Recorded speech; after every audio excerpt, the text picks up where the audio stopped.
Laughed as they scraped the roast chicken into the trash, the one I'd spent hours seasoning just right, basting with rosemary and lemon like my husband used to love.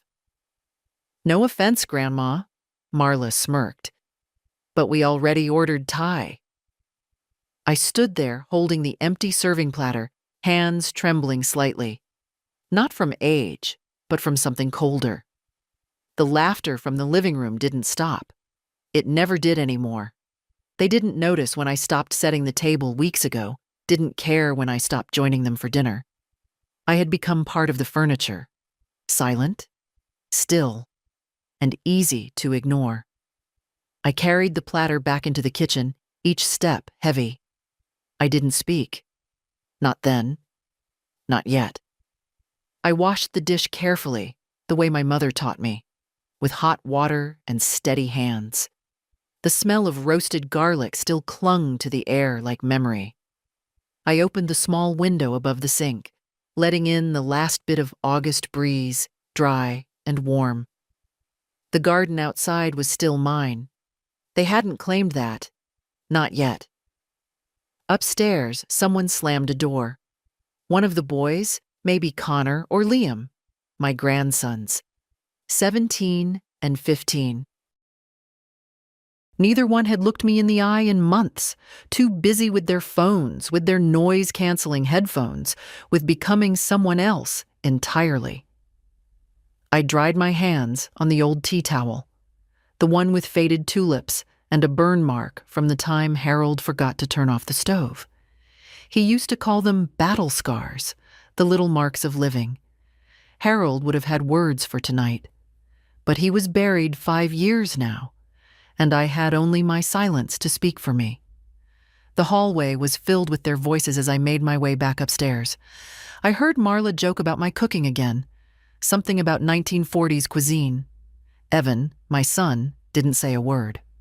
As always. Just a chuckle, low and flat. Not quite laughter. More like consent. My room smelled like lavender and dust. The bed was made. It always was. It was the only place left that felt like mine. I sat on the edge and reached for the photo of Harold, tucked into the frame of my mirror. His smile still looked like comfort, like truth. "You wouldn't have let this happen," I whispered. "You'd have said something." But he wasn't here, and I was tired of talking to pictures. I stood up, went to the drawer beside the bed, and pulled out the envelope. Thick, sealed and untouched since February. The deed. The one they had never asked about. The one I never offered. Tomorrow morning, before they're even awake, I'll go. They think they can treat me like a ghost. They've forgotten who this house really belongs to. I didn't sleep that night. Not from nerves. Those had long since burned out. But from something deeper. A stillness I hadn't felt in years. The kind that comes before a storm or after a final decision. I sat by the window, watching the porch light flicker and die. It had been doing that for weeks. Evan kept saying he'd fix it. He never did. At dawn, I dressed slowly. Gray slacks, a crisp blouse, the cardigan Harold liked on me. I ran a comb through my thinning hair, twisted it into a bun, and pinned it in place with the same care I used when I was 20. Today, I would not look invisible. The house was still quiet. No footsteps overhead, no clatter in the kitchen. I moved soundlessly through the hallway, my bag already packed with everything I needed, documents, IDs, the key ring they didn't know I still kept. I paused at the entrance to the dining room. The table was strewn with takeout containers, greasy bags, and half-empty cups. My platter was nowhere in sight. Maybe they'd tossed it too. I almost hoped they had. Let them be thorough in their disrespect. I left a note on the refrigerator. Short, polite. Out for the day. Don't wait up. That would be the last time I signed anything in this house. The air outside smelled like earth and coming rain. My knees ached as I walked down the steps, but I didn't waver. My old sedan was waiting at the curb, dented and dependable. I drove slowly, past the bakery that used to know my order, past the school where Evan had scraped his knee in 3rd grade. Nothing had changed in the neighborhood, only the people. The lawyer's office sat in a brick building above a shuttered pharmacy. I'd made the appointment 2 weeks after Harold's funeral, but never gone through with it. Then the boys lost their second job, and Marla wanted to redecorate the living room, and Evan said, "Just until we get on our feet." And so I moved in. That was 4 years ago. "Mrs. Harper," the secretary greeted me. "He's ready for you." Mr. Grayson looked older than I remembered.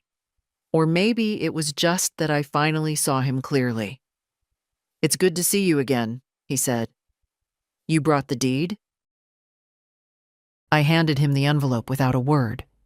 He unfolded the papers, eyes scanning quickly.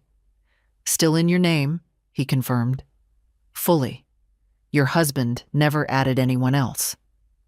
"They don't know that," I said. He looked up, eyebrows raised. "They assume the house belongs to Evan now, because they live there, because I let them." I folded my hands. "But assumptions aren't ownership." Mr. Grayson nodded slowly. "And you're ready to transfer it? Sell? Reclaim legal control?" "I'm ready," I said. "I want to draft a notice.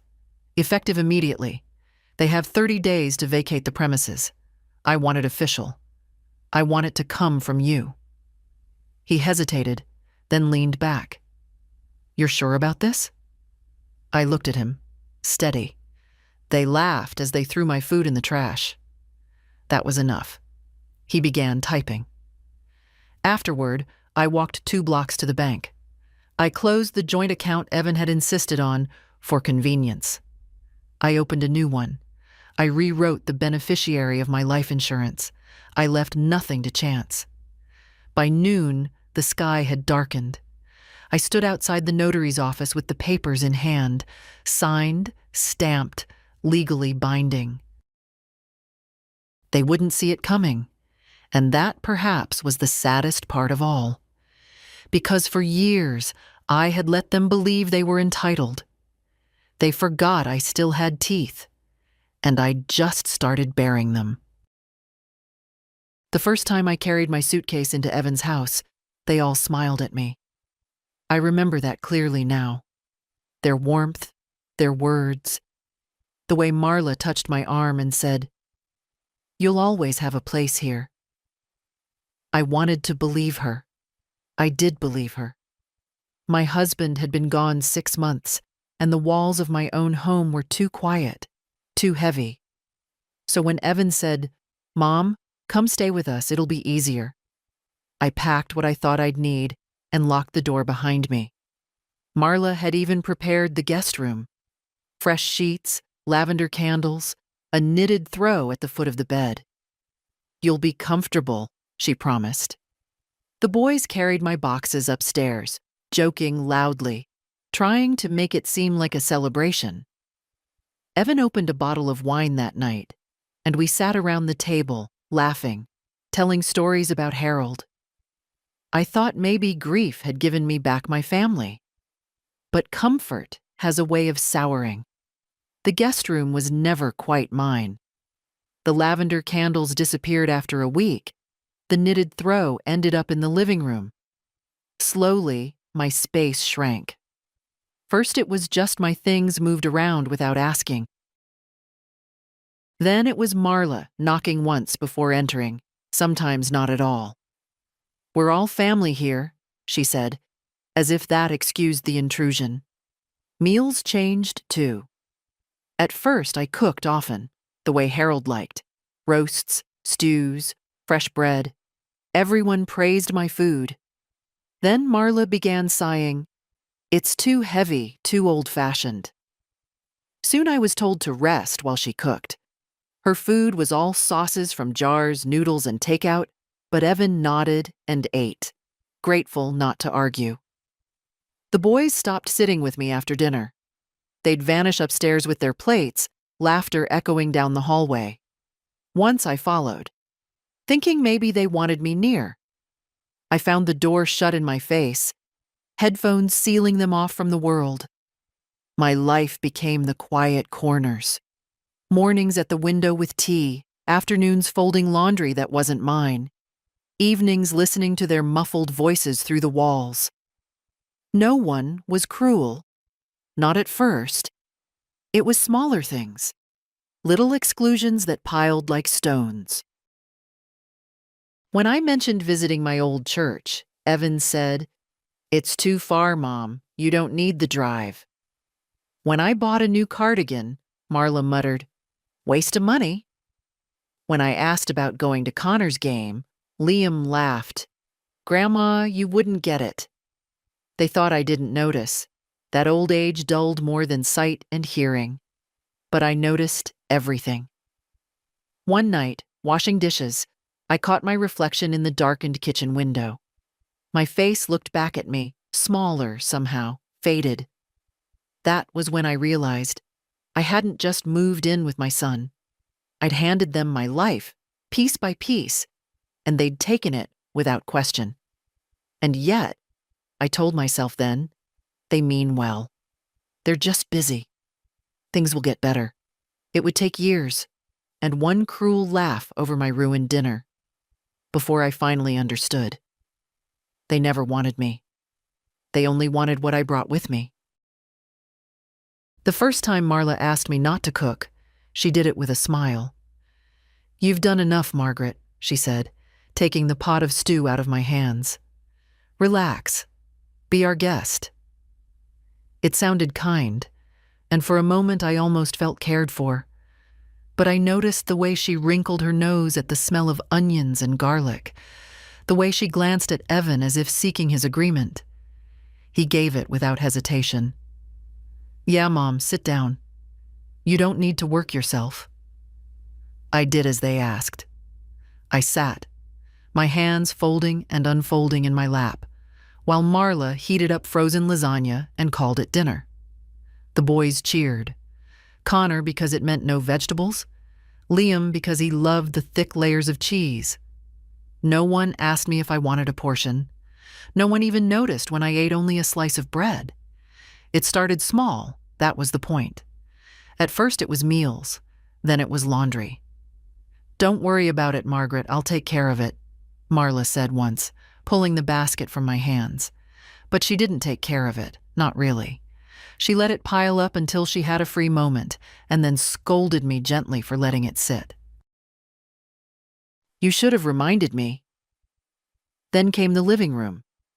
I used to sit there in the evenings, reading quietly while they watched television. One day, I came back from the kitchen to find my chair pushed into the corner, a pile of laundry baskets where I usually sat. "Oh, sorry, Mom," Evan said when he saw me hesitate. "It's just temporary." But the baskets never moved. My chair stayed in the corner. Little by little, my presence became an inconvenience. My steps too slow, my voice too soft, my habits too old. "Don't leave your knitting here, Grandma," Liam said one afternoon, kicking my basket under the couch. "It looks messy." Connor laughed. "Yeah, it's like we live in a retirement home." They thought it was funny. I smiled faintly because smiling was easier than crying. The worst part wasn't their words. It was Evan's silence. My son, who once held my hand crossing every street, who used to call me Mommy even when he was too old for it, never defended me. When Marla sighed about my smelly soups, he chuckled. When the boys mimicked the way I cleared my throat, he only shook his head and smiled. He wasn't cruel, he was worse. He was absent. I tried to reclaim little pieces of myself. I baked cookies one Sunday morning, filling the kitchen with cinnamon and butter, just the way Harold liked them. When the family came downstairs, Connor lifted one to his mouth, sniffed, and tossed it back onto the plate. "Too hard," he said. Marla added, "Store-bought would have been fine, Margaret." And they laughed. I told myself it didn't matter, that I still had my room. But even there, the walls began to press in. Marla started storing boxes in my closet. Evan asked if they could move the treadmill into my corner. Liam sometimes sprawled across my bed, shoes on the quilt Harold's mother had made, while playing games on his phone. When I asked him to stop, he said, "Chill, Grandma, it's just a bed." One night, I found a pile of my clothes on the floor. My cardigans, my blouses, folded neatly once, now shoved aside to make room for Marla's off-season coats. I stood there, holding a wool sweater Harold once loved on me, and I realized I didn't own anything here anymore. Not space, not silence, not dignity.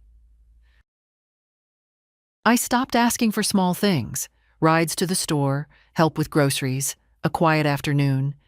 Every request was met with sighs, with rolled eyes, with "Not now, Margaret."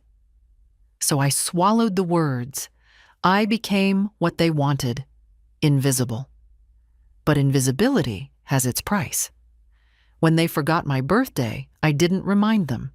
When they left for vacation without asking if I wanted to come, I only waved from the porch. When Marla complained to her friend on the phone about having an old person underfoot, I didn't confront her. I just sat by the window, knitting a scarf no one would wear, and let the words sink into me like stones.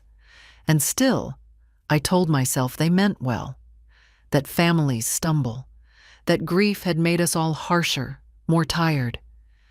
I told myself Evan loved me, even if he didn't show it. I told myself Connor and Liam would remember, one day, that I once held them when they cried. But the truth was simpler. They had stopped seeing me as a person. I was a shadow, a relic, a burden they carried without gratitude. It took me too long to understand that sometimes silence doesn't protect you. Sometimes it only teaches people how much they can take. By the time they threw my dinner in the trash, it wasn't the first insult. It was only the last one I would ever accept. When the house was quiet, when the voices upstairs were muffled behind doors, and I had nothing but the ticking of the hallway clock, I often spoke to Harold. Not out loud, my throat was too tired for that, but in the small whispers of my heart. He'd been gone 5 years, yet I still reached for his side of the bed some nights, still expected to hear the rasp of his morning cough before the kettle boiled. He would have known what to say. He always did. When Evan was a boy and came home crying because the older kids teased him, Harold sat him down and said, "Son, people only laugh at you if you let them." When I burned the first Thanksgiving turkey, he kissed my sooty cheek and said, "Doesn't matter, Maggie.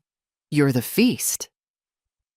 He had a way of making dignity feel natural, not something you had to defend. But without him, I had grown smaller. Not physically, though my body did shrink with age, but in spirit. Each slight, each careless word pressed me down, made me quieter, until my silence became a habit, and then a prison. At night, I would sit with the old photo album, the one Marla kept threatening to digitize. She said it like a kindness, but I knew what she meant. Out of sight, out of mind. Those pages held everything. Evan's first day of school, with Harold crouching beside him, tying his shoes. My own mother, apron stained with flour, holding a cherry pie like it was a crown. The small house Harold and I bought with savings from his factory job and my sewing. That house was my kingdom once. I can still smell the lilacs Harold planted by the porch. Every nail hammered into its walls had been ours, every bill paid by sweat and sacrifice. When Harold died, everyone assumed I'd sell it. Too much upkeep for you alone, Evan had said. But I didn't. Not right away.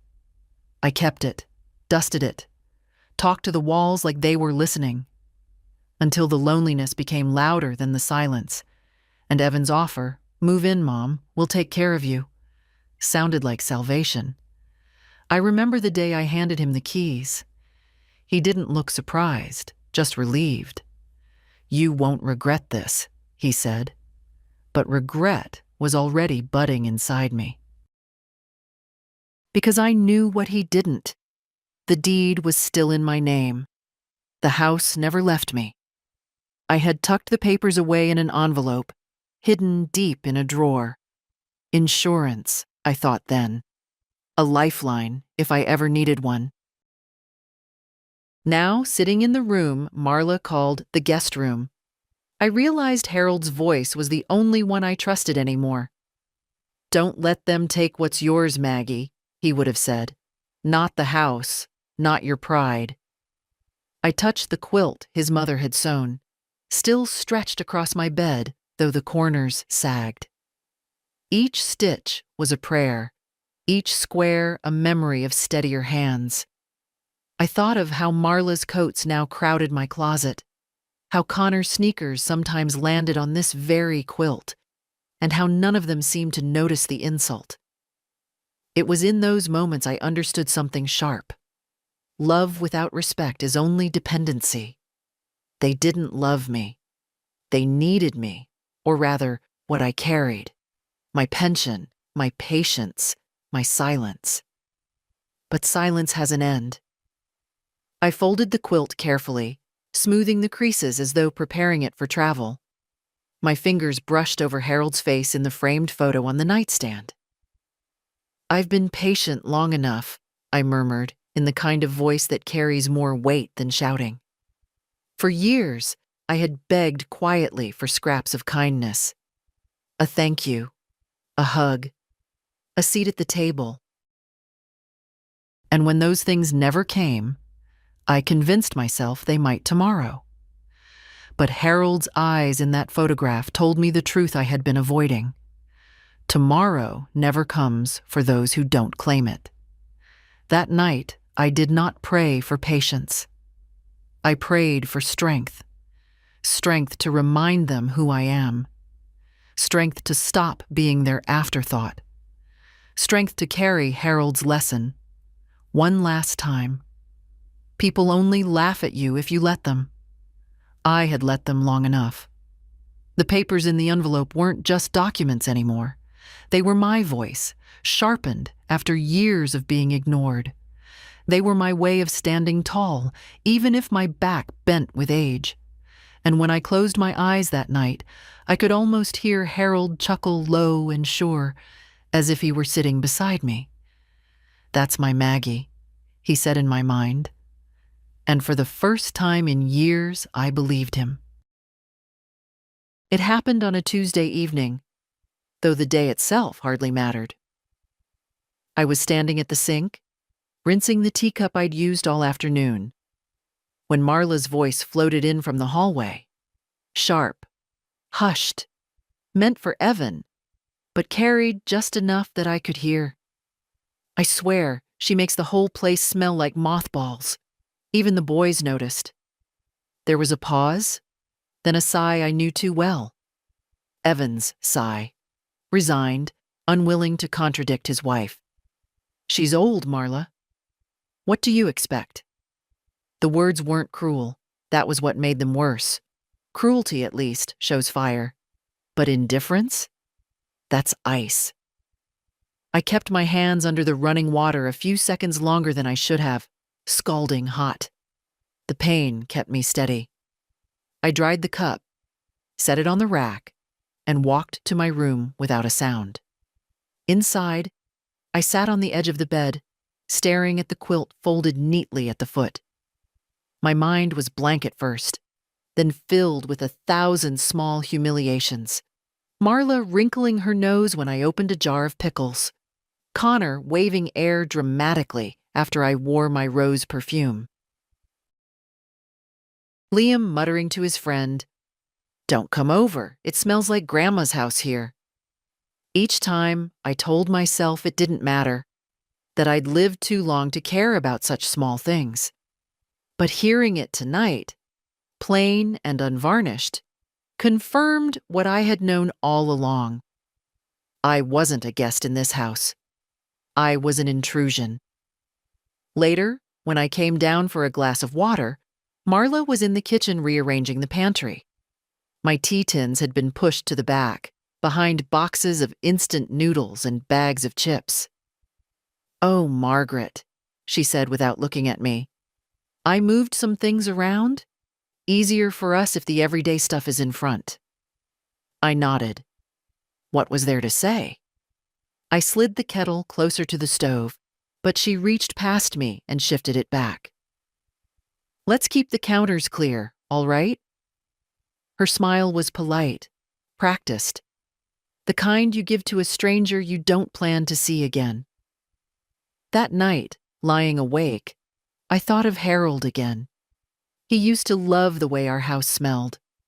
Onions frying, laundry soap on the line, the faint lavender I tucked into dresser drawers. "Smells like home," he'd say, leaning back in his chair. And here I was now, being told that my very existence smelled wrong. I didn't cry. Not anymore. The tears had dried out of me years ago. Instead, I reached for the drawer of my nightstand, pulled out the envelope with the deed, and held it in my hands. The paper was cool, thick, reassuring. They thought I was powerless. They thought age had dulled me, made me forgetful, made me weak. But weakness isn't forgetting who you are. Weakness is letting others convince you that you don't matter. I mattered. This paper proved it. As the house settled into silence around me, I placed the envelope back in the drawer, smoothed the quilt, and lay down. Tomorrow, I thought. Tomorrow I would take another step. They laughed at the idea of me. They dismissed me as a smell, a shadow. But shadows, when they rise, can block out the sun. The grocery store had always been my territory. I knew its aisles like old friends, where the best apples were stacked, where the butcher cut meat just the way Harold liked, where flour was cheapest if you reached for the bottom shelf. For years, shopping was my way of caring. Feeding my family was never just about food. It was about presence, about saying without words, "I am here for you." So when Marla handed me the list that Saturday morning, I didn't argue. I slipped on my sweater, buttoned to the throat against the early chill, and walked the half-mile to the store. The boys had the car, Evan was busy, and Marla didn't bother to offer me a ride. She simply said, "We're out of milk, and get the multigrain bread this time, not the plain white." I filled the cart slowly, choosing carefully, as I always did. Fresh carrots with the green tops still on, a cut of beef with marbling that promised tenderness, the exact tea bags Evan preferred when he was a boy. My back ached by the time I reached the checkout, but I didn't mind. Providing felt like purpose, even if no one thanked me anymore. When I returned, arms heavy with bags, I found them in the kitchen. Marla leaned against the counter, scrolling her phone. Connor and Liam were perched on stools, eating potato chips straight from the bag. They looked up briefly when I came in. "Oh, good," Marla said, barely glancing. "Did you get the bread I asked for?" "Yes," I answered, setting it on the counter. She picked it up, frowned, and shook her head. "This is the wrong brand. I said the seeded multigrain, Margaret. This one's too soft. The boys don't like it." Connor snorted. "Yeah, Grandma, this is like school cafeteria bread." I looked at the loaf, the one I'd chosen, because it reminded me of the kind Harold used to butter thick on Sunday mornings. Words gathered in my throat, then dissolved. I said nothing. Marla sighed, tossing it aside. I'll pick up the right one later. Next time, just call me if you're not sure. Next time. As though the hours I spent leaning on that cart, the ache in my knees, the thought I put into every item, none of it counted. I unpacked the rest of the groceries in silence. No one offered to help. The boys went back to their chips, Marla to her phone. That evening, as I boiled potatoes and browned the beef for stew, Connor wandered in. He lifted the lid, wrinkled his nose. It smells old. Old? I repeated. Like, grandma food. He laughed, shouted for Liam, who came running to sniff. Both of them doubled over with amusement. Marla appeared in the doorway, her arms folded. Boys, that's enough. But she was smiling too, trying to hide it. Evan wasn't home yet, but I knew what he'd do. Shake his head, chuckle softly, say nothing. Always nothing. I stirred the stew, the spoon heavy in my hand. For a moment, I imagined slamming it down, imagined raising my voice until they all froze. But instead, I ladled broth into a bowl, tasted it carefully, and said, "It needs more salt." Later, when we sat at the table, Marla slid the serving dish aside and placed a stack of takeout containers in the center. "Thai food tonight," she announced brightly, "just in case." They dug in, laughing, trading bites, while my stew cooled, untouched. I ate alone, spooning it into a small bowl and carrying it upstairs. In my room, I set the bowl on the nightstand beside Harold's picture. The broth had gone tepid, the potatoes sinking to the bottom. Still, I lifted the spoon and ate, slowly, quietly. Each bite tasted of surrender, but not forever. As I swallowed, I thought of the envelope in my drawer, the paper waiting patiently like a loaded weapon. They didn't know. They didn't even imagine. One day soon, I told myself, I would not bring groceries through this door. I would not be measured by the softness of bread or the scent of stew. One day soon, they would discover what it felt like to come home and find the locks no longer fit their keys.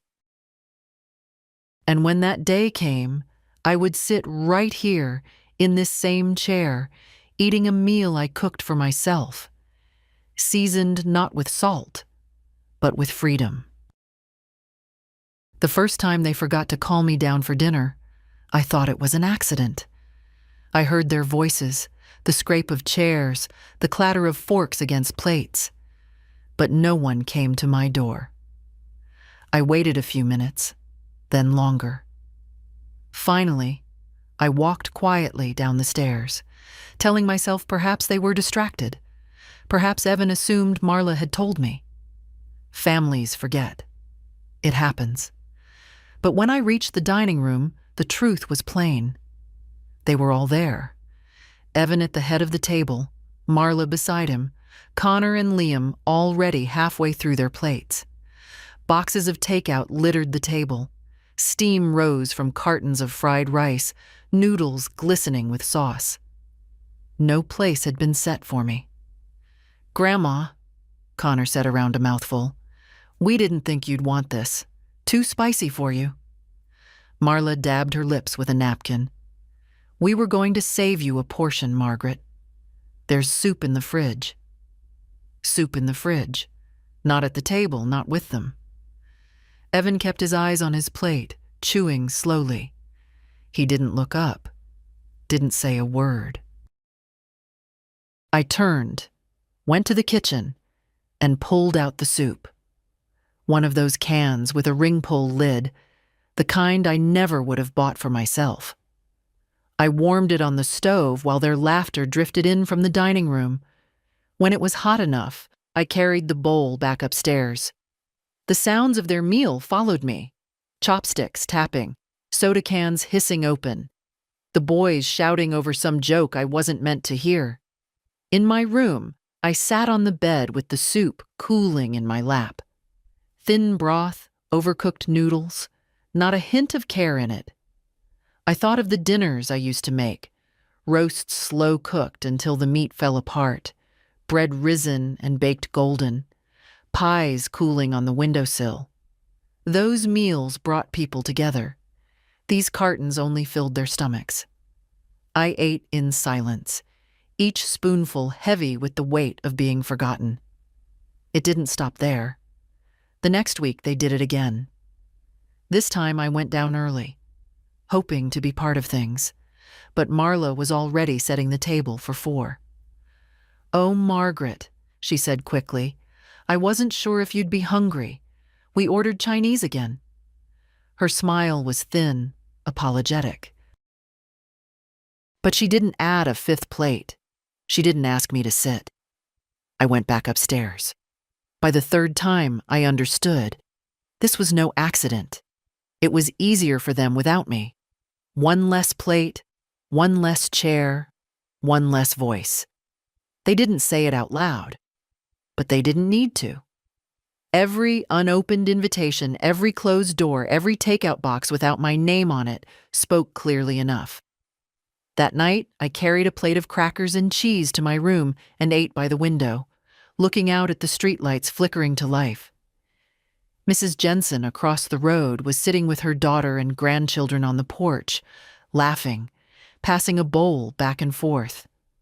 I watched until the sky went dark, my plate empty in my lap. I told myself it didn't matter, that I was used to eating alone, that food fills the body whether it's shared or not. But deep inside, I knew what had been taken from me.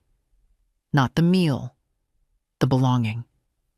When I washed my dish and set it back in the cupboard, I glanced toward the drawer where the envelope waited. There was no anger in me, not yet. Only the quiet certainty that my place in this house had been erased long before they stopped setting a plate. But the house still knew my name. The papers proved it. And one day soon, so would they. I tried once more to speak to Evan. It was late, the house already dim, the boys upstairs with their headphones clamped over their ears, Marla tapping on her phone in the living room. I found him in the garage, bent over a stack of bills at the workbench. The light above buzzed faintly, casting shadows on his face. For a moment, he looked so much like Harold, same furrow between the brows when numbers didn't add up, that I almost softened. "Evan," I began, my voice low but steady. "We need to talk." He glanced up, startled, then forced a smile that didn't reach his eyes. "Hey, Mom, everything okay?" No, everything was not okay, but I nodded anyway. Old habits. Then I tried again. "I feel like I don't belong here anymore. Meals, conversations, even birthdays." My voice faltered. "I don't know what I've done to make you keep me at a distance." He rubbed the back of his neck, avoiding my gaze. "Mom, it's not like that. You're overthinking." "Am I?" I asked. My hands trembled, but not from weakness, from restraint. "You sit at the table with your family, and I eat soup upstairs.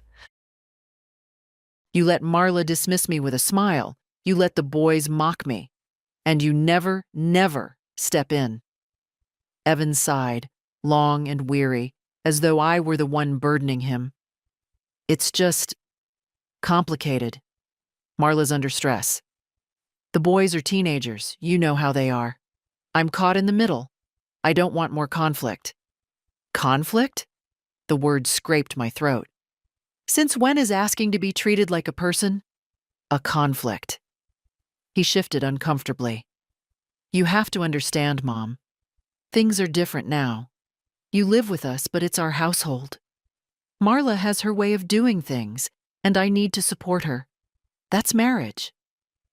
"And what about me?" My voice cracked, but I forced it back down. "Am I no one to you?" Finally, he looked at me, his eyes, so much like Harold's, yet empty in a way Harold's never were, met mine. "You're my mother. Of course you are. But maybe—" He trailed off, then cleared his throat. "Maybe you should ease back. Let us run things. Don't take it so personally. Ease back. The words landed like stones, as though I had been pushing too hard simply by existing, by cooking a stew, by wanting a chair at the table. I straightened my shoulders. I gave up my home for you, Evan. I trusted you. He winced, as if the reminder pained him. Mom, you did the right thing. That house was too much for you. This is better, isn't it? Better. Alone in a room that smelled of lavender and dust, while laughter rose from downstairs. I didn't argue. What was the point? He had made his choice. Peace with Marla over dignity for me. So I left him there, surrounded by his bills, his silence, his sighs. I climbed the stairs slowly, each step echoing louder in my ears than it should have. In my room, I closed the door carefully, sat on the edge of the bed, and breathed. I had tried. I had asked for nothing but recognition, and even that was too much. The next morning, Marla avoided my eyes. Evan left early. The boys brushed past me without a word. Life went on, as though our conversation had been erased overnight. But it had not been erased for me. It was carved into me. That evening, when I made myself tea, I opened the drawer and touched the envelope again. The paper inside was cool, solid, mine. I pressed it to my chest, listening to the steady beat of my heart. Evan thought I had nothing left, that I was cornered, dependent, grateful for scraps. He thought wrong. If I was invisible to them, then I could move unseen, quietly, deliberately. They would not hear me shout, nor see me beg. They would only feel the floor shift beneath their feet when it was too late to stop it. That night, I slept soundly for the first time in months, because I knew, with a clarity sharper than grief, sharper than hunger, sharper than age, I was done asking. From now on, I would be the one giving answers. I woke before dawn, as I often did, the house still wrapped in silence. I moved slowly, letting the boards creak under my feet just enough to remind myself this place was still mine. The kitchen was dim, the clock above the stove ticking steadily, the sound of a house pretending it belonged to someone else. That morning, I decided to try one last gesture. Not for them, not really. For myself. A reminder that I still had something to give, even if they no longer wanted it. I pulled out the recipe Harold had loved best, roasted chicken with rosemary and lemon. It wasn't written down anywhere. I carried it in my bones. I peeled the potatoes the way my mother taught me, thin enough not to waste, thick enough to hold their shape. The smell of garlic filled the air, warm and sharp, a memory of Sunday dinners when laughter had been real, when Evan used to lick the spoon before I swatted his hand. By mid-afternoon, the house smelled like home. My kind of home, not theirs. I set the table myself, laid out the good plates Marla kept tucked away for special occasions. I ironed a tablecloth from the back of the closet, the one with faint wine stains that told stories of old Christmases. For the first time in years, the dining room looked ready for family. When they came in, the boys from school, Marla from errands, Evan from work, they stopped short in the doorway. "What's all this?" Evan asked, his voice uncertain. "Dinner," I said simply, wiping my hands on a towel. "A proper one. Sit down." Connor sniffed the air. "Smells heavy." Marla smiled tightly. "Margaret, you didn't have to." "I wanted to," I interrupted. My voice was calm, steady. "Now sit, while it's hot." Reluctantly, they did. I carved the chicken, passing slices with potatoes and carrots, pouring gravy that shimmered in the light. For a moment, just a moment, it felt almost right. Evan tasted a bite, chewed slowly, then gave me a small nod. "It's good, Mom." But Marla only picked at her plate, and the boys pushed food around with their forks. The silence stretched thin, every clink of cutlery sharp against it. Finally, Connor broke it. "Do we have to eat this? We already ordered Thai?" Marla laughed softly, trying to smooth it over. "The boys aren't used to this kind of meal, Margaret. It's different for them." I watched as Liam slid his plate away, muttering, "Nobody eats like this anymore." And then, the sound I had dreaded. The scrape of chairs, the shuffle of plates lifted, carried not to the sink, but to the trash. Connor dropped the first piece of chicken into the bin with a careless flick. Liam followed, giggling. Marla sighed, almost theatrically, as if to say, "You see how hard it is for me, too." The smell of rosemary and lemon lingered in the air as my food hit the garbage. The dinner I had poured my love into, reduced to scraps among coffee grounds and wrappers. I stood there, dish towel in my hand, watching. Not a word left my lips. Evan caught my eye then. For a second, I thought he might stop them. But he only rubbed his temples, weary, and said nothing. Always nothing. Laughter rose from the boys as they pulled cartons of noodles from the bag Marla had set on the counter. She joined them, chopsticks clicking, her voice light and cheerful. I washed my hands in the sink, the water running hot, steady, almost scalding. My reflection in the window stared back at me, pale but unbroken. That night, upstairs in my room, I sat on the bed with Harold's photograph in my hands. "You wouldn't have let this happen," I whispered. But even as I said it, I knew he didn't need to, because he had left me the strength to do it myself. I opened the drawer, pulled out the envelope, and laid it on the quilt. The paper inside held no warmth, but it held something stronger: authority. They thought they had thrown away my dinner. They didn't know they had just thrown away their home.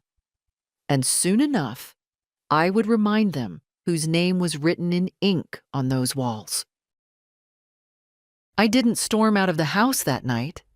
I didn't slam doors or raise my voice. No. Silence was sharper. They were laughing downstairs, the scrape of takeout cartons and soda fizzing, while I folded the envelope into my handbag with steady hands. I had already decided. The next morning I left before sunrise. The street was quiet, mist clinging low over the lawns. My shoes tapped the pavement, my knees aching, but I didn't slow. The lawyer's office opened at 8. I was there at 7:30, sitting on the bench outside, the deed pressed against my palm like a heartbeat. Mr. Grayson looked surprised to see me so early. "Mrs. Harper," he said, ushering me inside. "Have you thought more about what we discussed?" "I don't need to think," I told him. My voice didn't shake. "I need papers drawn up, a formal eviction notice, 30 days, no loopholes." He studied me for a moment, then nodded. "I'll draft it today." "Not today," I corrected, "now." He must have heard something in my tone, because he didn't argue. The typewriter clattered, his pen scratched, and an hour later, the notice lay before me. Legal language, neat and cold. Vacate the premises. Failure to comply will result in legal action. I signed with a hand that hadn't felt that firm in years. From there, I went to the bank. The young clerk smiled politely until I explained what I wanted. "I'd like to remove my son's name from my accounts, effective immediately, and I want new checks issued in my name only." She blinked. "Mrs. Harper, are you certain?" "Yes." I leaned closer, lowering my voice. "Do it quickly. Don't call my house. Don't send a letter. Send everything here to the branch. I'll collect it myself." Her pen moved fast. Within minutes, Evan's quiet siphon of my funds was finished.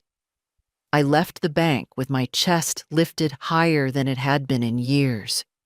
Each step home felt lighter, though I knew what awaited me. They would laugh again tonight. They would brush me aside. They would call me old, out of touch. Let them.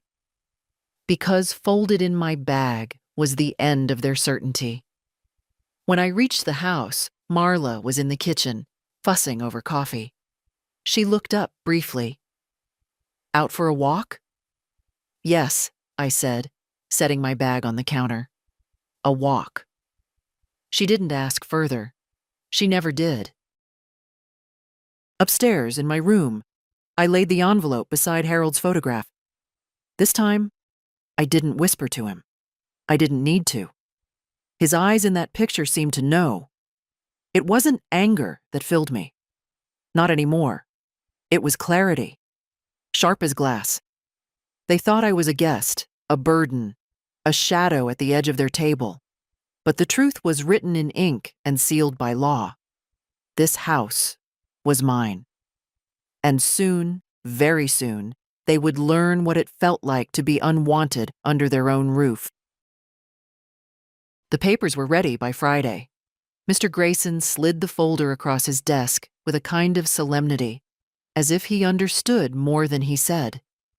The eviction notice sat on top, crisp, official, carrying the weight of every silence I'd swallowed in that house. 30 days, clear, final, undeniable. "You don't have to serve it yourself," he said gently. "I can send a courier." I shook my head. "No, they'll hear it from me, my voice, not a stranger's." So I carried the folder home, tucked against my chest like a shield. The sun was low by the time I reached the street, the sky bruised with evening. Their cars were in the driveway, Marla's SUV, Evan's dented sedan, Connor's beat-up hatchback. The house looked warm from the outside. Lights glowing, curtains drawn, the sound of television laughter spilling faintly into the yard. To anyone passing by, it might have looked like a family. Inside, the smell of pizza hung in the air. Boxes littered the counter, soda cans half empty. Connor and Liam sprawled in the living room, controllers in hand, eyes glued to the screen. Marla sat with her phone, scrolling, while Evan leaned back, pretending at relaxation but looking worn. None of them noticed me at first. I stood there, papers in hand, a ghost in plain sight. Finally, Marla looked up. "Oh, Margaret. You're back early. We didn't think you'd want pizza. Too greasy for you." Connor smirked. "Yeah, Grandma's probably upstairs with her soup." Their laughter echoed.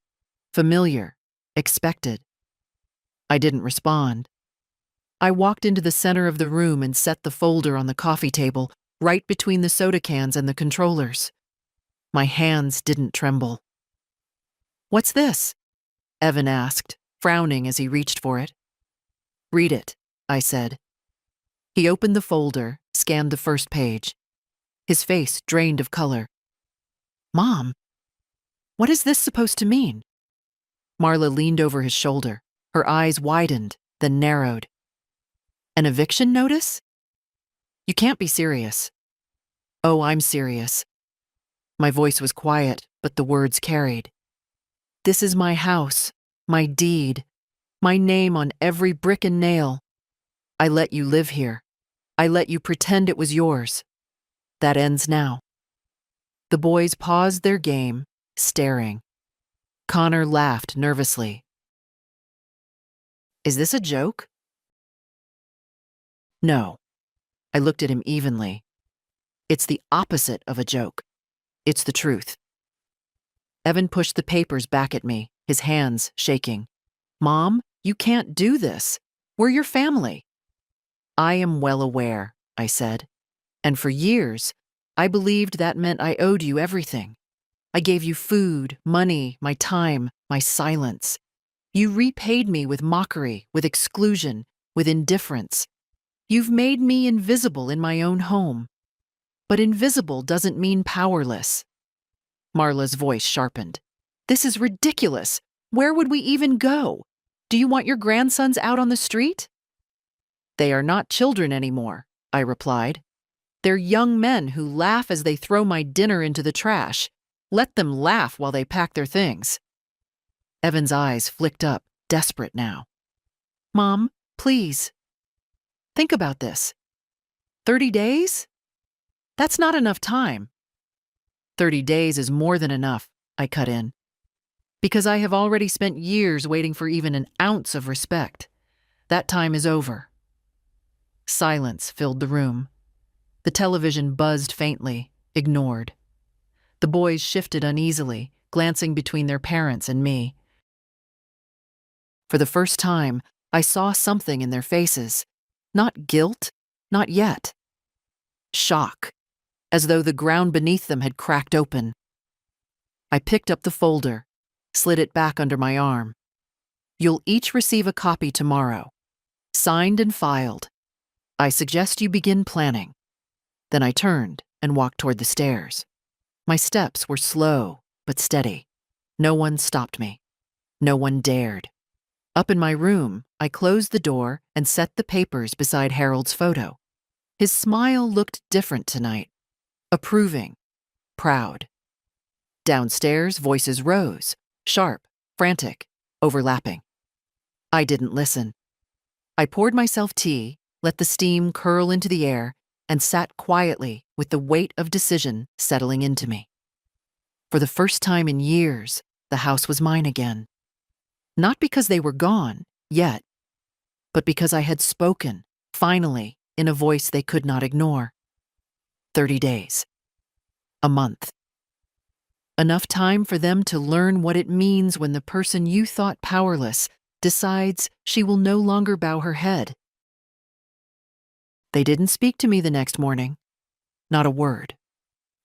The boys left early, slamming the door as if to remind me I was unwelcome.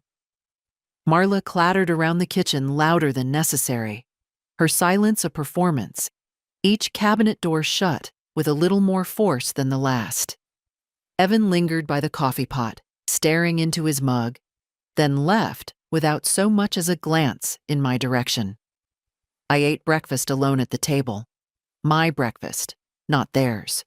Toast from bread I had chosen, butter spread carefully, tea brewed just the way Harold liked it. For the first time in years, the quiet didn't feel heavy. It felt rightful. By afternoon, Evan knocked on my door. His face was pale, drawn, the lines deeper than usual. Mom, he began softly, we need to talk. I closed the book I had been reading and looked up. Yes. He stepped inside, closed the door behind him. About last night. You blindsided us. Did I? I asked. My voice was calm. Or did you blindside me when you let your family treat me like a nuisance? When you laughed as they mocked me? When you let them eat while I sat upstairs alone? His shoulders slumped. It's not that simple. It is exactly that simple, I said. Respect is never complicated. He rubbed his face, exhaled hard. Marla's furious. She says this isn't fair, that you're punishing her and the boys. They don't deserve. They deserve, I interrupted sharply, to face the consequences of cruelty. They threw my food in the trash, Evan. Food I made with care. And you laughed with them. Tell me, what did I deserve in that moment? He had no answer. His silence was louder than words. I leaned forward, my voice low but firm. This house was built by me and your father. Every brick, every bill, every year of sacrifice, it came from us. You live here because I allowed it. And you forgot that. You let them all forget that. For a moment I thought I saw shame flicker in his eyes, but it passed too quickly. He shook his head. So what now? You really want us gone in 30 days? Your own son? Your grandsons? I felt my chest tighten, but I did not bend. Yes, because my own son forgot what it means to be family. You think being my child gives you a right to take and take without giving back. You are wrong. He opened his mouth, then closed it again. He looked suddenly small, like the boy I once held on his first day of school, terrified of the world. But the boy was gone. This was a man who had chosen silence over loyalty, comfort over courage. When he left, the door shut softly. Not a slam. Not yet. That evening, I heard their voices downstairs, low, urgent, angry. Marla's sharper than usual, Connor's raised in protest, Liam's muttered complaints. Evan said little, as always. I sat upstairs with my tea, listening not to the words but to the sound of their panic. It was strange. For years, I had been the one silenced, the one excluded from their meals, their laughter, their plans. And now, with one signed paper, the roles had shifted. They whispered about me, argued about me, planned around me. I was no longer invisible. Later, when the house grew still, I stood by the window and looked out at the street. The lilac bush Harold had planted years ago still bloomed near the fence, stubborn and fragrant. The sight of it steadied me. This was my home, my garden, my life, and I had reclaimed it. They would pack boxes. They would argue and bargain and blame. But the walls would remain, and they would remember. Respect is never given freely. It is claimed, held, defended. And in 30 days' time, I would sit at this window, alone again but unbowed, and know that I had done what Harold would have wanted. I had stood tall. For once, it was their turn to feel small. The days that followed were a storm of whispers and slammed doors. I did not need to eavesdrop to hear the panic running through the house. Marla's voice carried sharpest, slicing through walls and ceilings. How can she do this, after everything we've done for her? Everything. As if letting me sit upstairs with a bowl of canned soup was a gift. As if silence and mockery were kindness. Connor and Liam stomped about the house with the graceless anger of youth, muttering about unfairness, about crazy old ladies. I heard Liam one evening on the phone with a friend. "Yeah, we're getting kicked out of our own house. My grandma's nuts." He said it like a joke, but his voice cracked at the edges. Evan moved quieter than all of them. His steps on the stairs were slow, his sighs longer, his words few. He avoided my eyes when we crossed in the hall, as though shame weighed heavier than anger. For that, I almost pitied him. Almost. On the 4th day, Marla cornered me in the kitchen. She blocked the doorway, arms crossed, face tight with fury that no smile could disguise. "Margaret, this has gone far enough," she snapped. "You can't just toss us out. We have nowhere to go. The boys need stability." I spread jam on my toast, calm, deliberate. "They'll find it elsewhere." She let out a bitter laugh. "You're punishing them because you feel, what? Left out? Unappreciated? That's life. Families are messy. You don't get to bulldoze us because you didn't like a few dinners." I set down the knife, looked her squarely in the eye. "You call it a few dinners. I call it years of being treated as furniture, a nuisance, a smell, a shadow in my own home. This house is mine, Marla. You were a guest. You forgot that." Her mouth opened, closed. For once, she had no ready retort. She spun on her heel, muttering about lawyers, about rights. But I knew better. Mr. Grayson had assured me, airtight papers, every line signed, stamped, filed. Their arguments were smoke against stone. That evening, Evan finally knocked. He stood in the doorway of my room, shoulders slumped, hands buried in his pockets like a boy about to confess to some schoolyard sin. "Mom," he said quietly, "I've been looking at rentals. It's not easy. Everything's expensive." I nodded. "It usually is." He hesitated, then whispered, "Is there really no other way?" I studied his face.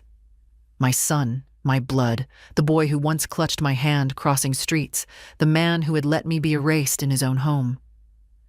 My heart softened, but only for a beat. Then it hardened again, the way steel cools after fire. "No, Evan, there isn't." He looked down at his shoes, nodded slowly, and left without another word. That night, the house felt different. Quieter, though no less tense. They were retreating, pulling in on themselves, boxes appearing one by one in corners of rooms, Marla's shoes stacked by the door, Connor's posters rolled and rubber-banded, Liam's books piled clumsily. I moved through it all like a shadow, the reverse of the ghost they had made me. This time, I was not invisible. I was the gravity pulling them out, forcing them to face a life without the roof they had mocked me under. When I lay down to sleep, I looked again at Harold's photograph. His eyes seemed to hold mine longer than usual, steady, approving. "Almost done," I whispered. Almost. For the first time in years, my dreams were untroubled. No laughter at my expense, no slammed doors. Just the image of lilacs in bloom and the knowledge that soon the house would be mine in more than name. Soon, the air would carry only the scent of rosemary, lavender, and freedom. The 30th day arrived without ceremony.